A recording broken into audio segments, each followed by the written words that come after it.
오늘은 민수기 36장 말씀을 통해 우리를 향한 하나님의 뜻을 함께 살펴보며 기도의 제목을 잡고자 합니다. 본문 1절 말씀 보시면 요셉 자손의 종족 중 므낫세의 손자 마길의 아들 길르앗 자손 종족들의 수령들이 나와 모세와 이스라엘 자손의 수령된 지휘관들 앞에 말하여 라고 말씀합니다. 이 당시 이스라엘 사회를 구성하는 기본 단위는 바로 지파였습니다. 이 지파는 작게는 가족 그리고 크게는 부족으로 이루어졌습니다. 그래서 가나안 땅의 기업 분배 역시 작게는 가족 단위별로 크게는 지파별로 진행이 되었습니다.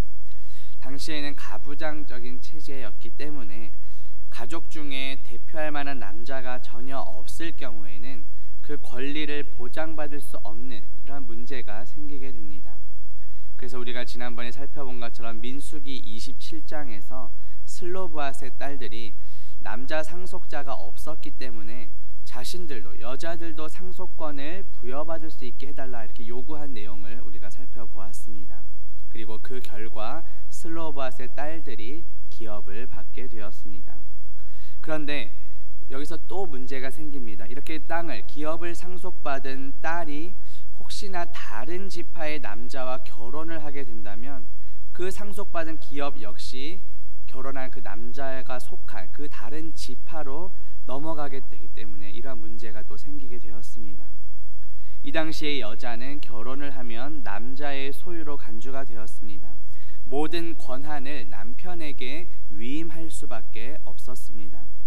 따라서 남자가 형제가 없어서 땅을 상속받은 여자가 다른 지파의 남자와 결혼하게 되면 이 두 지파 사이에는 어떻게 될까요? 그 자신들이 원래 소유한 땅보다 어느 한쪽은 많아지고 어느 한쪽은 적어지는 이러한 문제가 생기게 됩니다. 민수기 27장에서 슬로브앗의 딸들은 아버지나 남자 형제가 전혀 없었습니다. 그래서 자신들도 가나안 땅 분배에 참여하게 해달라 이렇게 요청을 합니다. 이것은 작은 한 가족 단위로서의 권리를 요청한 것입니다. 그런데 이제 슬로브앗의 딸들이 속한 그 므낫세 지파의 족장들이 지금 모세와 지휘관들 앞에 나왔습니다. 이것은 자신들의 지파의 권리를 주장하기 위함입니다. 그래서 이러한 문제를 해결하기 위해 아버지의 유산을 상속한 여자는 결혼을 하지만 그 같은 지파 내에서만 결혼하라는 규정이 이제 새롭게 세워지게 됩니다. 그 내용이 이제 민수기 36장입니다.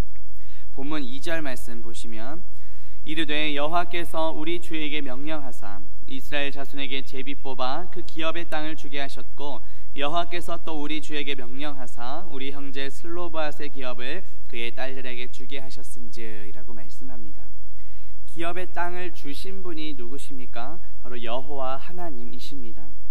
여호와께서 우리 주에게 명령하사 이스라엘 자손에게 제비 뽑아 그 기업의 땅을 주게 하셨다라고 말씀합니다. 겉으로 보면 진행되는 모든 상황은 모세가 한 것처럼 보이지만 실질적으로 명령하시고 그 기업을 주신 분은 바로 여호와 하나님이십니다. 본문 3절 보시면 그들이 만일 이스라엘 자손의 다른 지파들의 남자들의 아내가 되면 그들의 기업은 우리 조상의 기업에서 떨어져 나가고 그들이 속할 그 지파의 기업에 첨가되리니 그러면 우리가 제비 뽑은 기업에서 떨어져 나갈 것이요 라고 말씀합니다. 슬로브앗의 딸들이 만일 다른 지파의 남자에게 시집을 가게 되면 상속받은 기업도 그쪽 다른 지파로 이전이 될 텐데 이것은 너무 부당하다라는 것을 주장하고 있습니다. 기업은 각 지파 단위로 그 지파의 인구 수에 비례하여 상속 재산으로 할당된 땅을 가리킵니다. 아들이 없을 경우 그 가정을 대표해서 딸에게 기업을 분배하는 것이 원칙입니다. 그런데 만약 이 기업을 상속받은 여자가 다른 지파의 남자와 결혼하게 되면 그 받은 기업이 남편 지파의 기업으로 넘어가게 됩니다. 그렇게 되면 본래 여자가 속한 지파의 기업은 감소하고 남편 지파의 기업이 증가하기 때문에 이것은 부당하다라는 주장입니다. 그런데 이것은 단지 슬로브앗의 딸들에게만 해당되는 문제는 아니었습니다. 이후에도 혹시나 아들이 없는 집안이 있다면 계속해서 생길 수 있는 문제였습니다. 또 양 지파 간에 어떤 기업 분쟁을 일으킬 수도 있는 매우 심각한 문제였습니다. 본래 기업을 분배함에 있어서 그 방법은 제비뽑기였습니다. 제비뽑기는 어떤 인간적인 판단이 전혀 개입되지 않은 상태에서 하나님의 뜻을 알고 또 공정하게 일을 처리하고자 할 때 사용하던 방법입니다. 가나안 땅 분배 역시 하나님의 뜻대로 공정하게 이루어집니다. 그런데 슬로보앗의 딸들이 결혼을 하면서 만약에 다른 지파로 그 기업이 넘어가게 된다면 하나님께서 공정한 방식으로 분배하신 이 원칙이 깨지게 됩니다. 본문 4절에 보시면 이스라엘 자손의 희년을 당하여 그 기업이 그가 속한 지파에 첨가될 것이라. 그런즉 그들의 기업은 우리 조상 지파의 기업에서 아주 삭감되리이다 라고 말씀합니다. 희년은 히브리어로 요벨인데 그것은 양의 뿔이라는 뜻입니다. 레위기 25장 10절에 보면 너희는 50년째 해를 거룩하게 하여 그 땅에 있는 모든 주민을 위하여 자유를 공포하라. 이 해는 너희에게 희년이니 너희는 각각 자기의 소유지로 돌아가며 각각 자기의 가족에게로 돌아갈지라 하고 말씀합니다. 희년은 7번째 안식년이 지난 그 다음 해입니다. 희년에는 종이었던 자들에게는 자유를 주었습니다. 또 희년 이전에 팔렸던 모든 토지를 그 본래의 주인이나 자손에게 돌려주게 했습니다. 왜냐하면 땅의 소유권은 절대적인 것이 아니고 오직 하나님의 것이기 때문입니다. 그런데 본문에서 지금 희년을 언급하는 이유는 이제 결혼 이전에 기업을 상속받은 여자가 어떤 사정으로 인해서 땅을 다른 사람에게 판 경우를 이제 말씀합니다.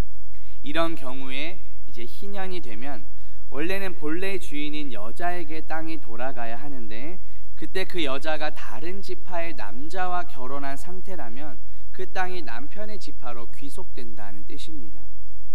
가나안 땅에서 분배받는 기업은 이 지파의 생존이 달려있는 매우 중요한 삶의 터전입니다. 동시에 그 지파의 힘을 나타내는 중요한 척도이기도 합니다. 그런데 이렇게 중요한 기업이 다른 지파로 넘어갈 수도 있는 그런 문제가 생기자 이것이 부당하다라고 주장하자 하나님께서 어떠한 해결책을 주십니까?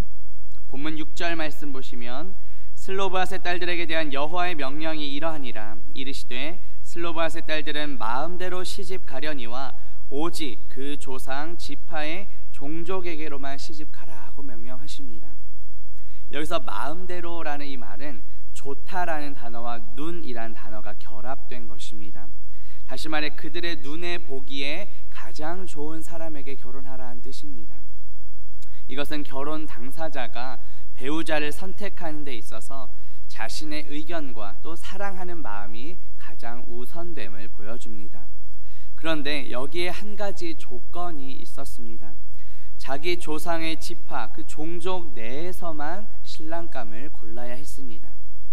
남녀의 결혼 문제에 있어서 그 결혼 당사자의 생각과 또 사랑하는 그 마음도 중요하지만 그것보다 더 우선되는 것이 하나님의 뜻임을 보여줍니다. 어쩌면 슬로보앗의 딸들에게는 이러한 결정이 불만스러웠을지도 모릅니다. 남자를 선택할 수 있는 폭이 자신이 속한 그 지파 내로만 제한되었기 때문입니다. 하지만 슬로보앗의 딸들은 하나님께서 정해주신 기업이 자신의 지파 내에서 계속 유지될 수 있도록 하기 위해 그 명령에 순종합니다. 본문 7절 말씀 보시면 그리하면 이스라엘 자손의 기업이 이 지파에서 저 지파로 옮기지 않고 이스라엘 자손이 다 각기 조상 지파의 기업을 지킬 것이니라 하고 말씀합니다. 하나님께서 처음으로 각 지파에게 주신 기업을 지키고 또 그 안에서 사는 것이 얼마나 중요한지를 말씀합니다. 이 땅에 대한 구약 성경의 기본적인 원칙은 그 기업을 결코 매매할 수 없도록 하신 것입니다. 당시의 농경 사회에서 이스라엘 각 지파가 평등하게 자신의 생계를 유지할 수 있는 그 농지를 확보할 수 있게 해주신 것입니다. 희년이라는 제도를 통해 아무리 가난한 사람이라 할지라도 그 가난이 되물림되지 않도록 그것을 방지하는 역할을 했습니다. 그런데 자신의 기업 안에 머물러 살고 또 그 기업을 계속해서 유지하는 것은 단순히 이렇게 경제적인 안정만을 의미하는 것은 아닙니다. 이것은 하나님과 우리 사이에 온전한 관계를 유지하는 영적인 안정을 의미합니다. 우리는 영원한 기업이신 예수 그리스도 안에 날마다 거하며 예수 그리스도의 풍성한 은혜와 생명을 누리며 살아가야 합니다. 오직 예수 그리스도의 신부로서 예수님과 연합하여 살아가야 합니다. 예수 그리스도 안에 참된 만족과 평강이 있습니다. 예수 그리스도와 나와의 관계는 어떠한지 돌아봅시다. 우리의 영원한 기업이시며 우리의 신랑 되시는 예수 그리스도 안에서 영적인 평안을 누리며 살아가는 저와 성도님들 되시기를 주님의 이름으로 축복합니다. 기도합니다. 하나님 아버지, 오늘 말씀을 통해 우리가 지켜야 할 영원한 기업은 예수 그리스도이심을 깨닫게 하시니 감사합니다. 예수 그리스도 안에 참된 평강과 안식이 있음을 믿습니다.